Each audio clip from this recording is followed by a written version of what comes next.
Assalamualaikum warahmatullahi wabarakatuh. Hari ini saya akan mempresentasikan isi jurnal yang berjudulkan Informasi Sistem for Supply Chain Management tentang ketidakpastian, risiko, dan cyber security. Halo semuanya, perkenalkan nama saya Aldi Jaradina Yusoleha, mahasiswa Universitas Cyber Asia, jurusan Manajemen. Dalam hal ini, poin-poin yang akan dibahas ialah abstrak, latar belakang, variabel penelitian, dan kesimpulan.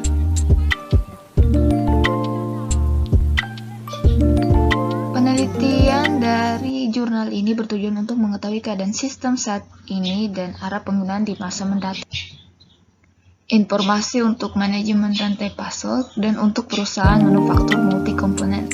Berdasarkan data yang dikumpulkan oleh perusahaan berbeda, dapat disimpulkan bahwa mengidentifikasi strategi dukungan informasi paling efektif dalam rantai pasokan yang perlu diperhatikan, mengidentifikasi dan mengelola ketidakpastian, risiko, dan keamanan dunia maya.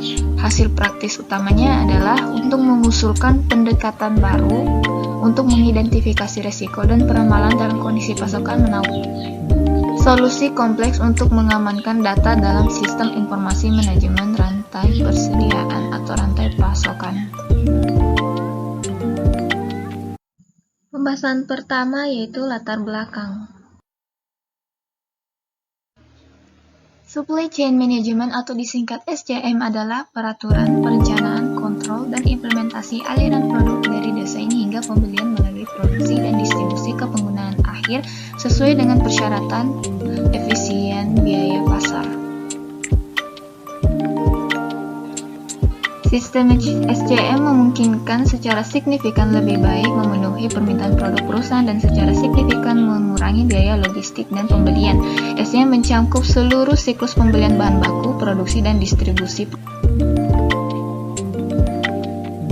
Umumnya, peneliti mengidentifikasi 6 bidang utama yang menjadi fokus rantai pasok.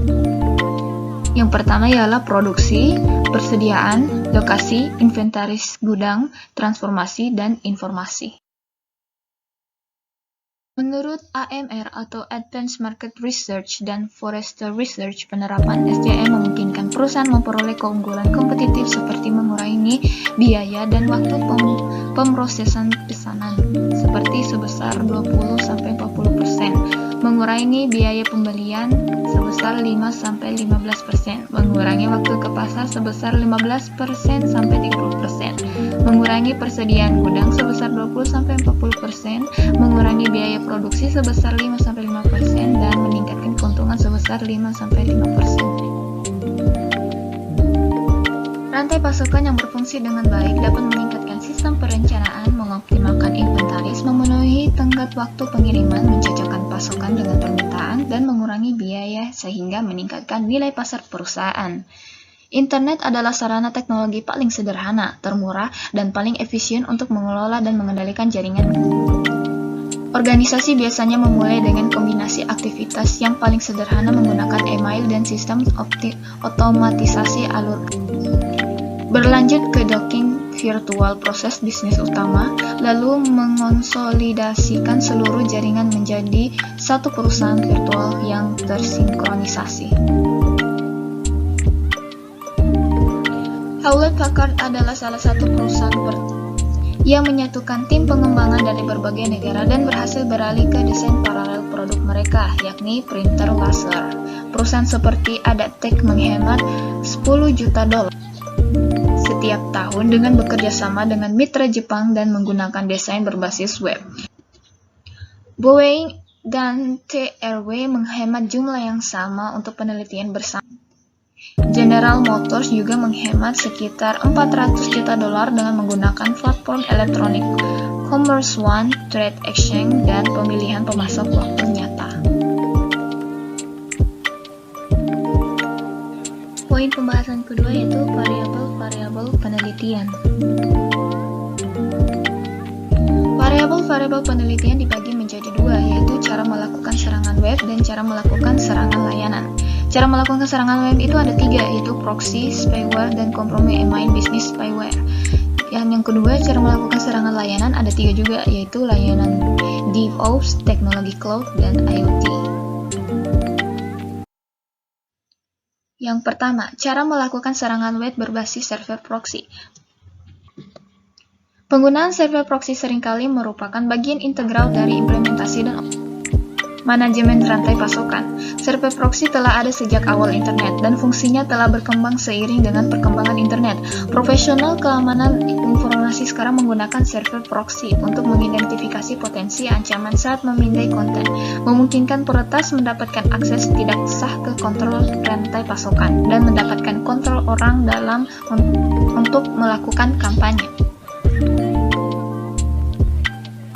Ancaman dari penggunaan server proxy adalah yang pertama, aplikasi yang mungkin tidak diinginkan PUA seperti ekstensi browser berbahaya. Yang kedua, trojan atau penetas dan pemuat. Ketiga, tautan ke spam web dan iklan penipuan. Selanjutnya, kerentanan browser seperti JavaScript dan mesin rendering grafis. Yang terakhir itu pengalihan browser, clickjacking, dan metode lain yang digunakan untuk mengarahkan pengguna ke konten web penipuan. Sebagian besar perangkat lunak periklanan online modern di internet adalah aplikasi yang mungkin tidak diinginkan atau PUA dan merupakan spyware. Penyedia spyware mengiklankan berbagai perangkat lunak mereka sebagai alat legal yang memberikan layanan bermanfaat dan mematuhi perjanjian lisensi pengguna akhir. Spyware yang disamarkan sebagai PUA adalah perangkat lunak yang secara diam-diam mengumpulkan informasi tentang aktivitas komputer. Biasanya diinstal di komputer tanpa sepengetahuan pengguna. Dalam penelitian ini, spyware dibagi menjadi 3 kategori besar, yaitu adware, monitor system, dan trojan. Lingkungan perusahaan, spyware mewakili sejumlah potensi risiko keamanan, yaitu mencuri informasi pengguna dan perusahaan, termasuk data pribadi dan informasi kepemilikan atau rahasia lainnya. Kedua itu mengurangi efektivitas perangkat keamanan dengan mengubah pengaturannya, menginstal perangkat lunak tambahan, dan mengizinkan akses ke pihak ketiga. Yang terakhir itu meningkatkan jumlah virus dalam komputer.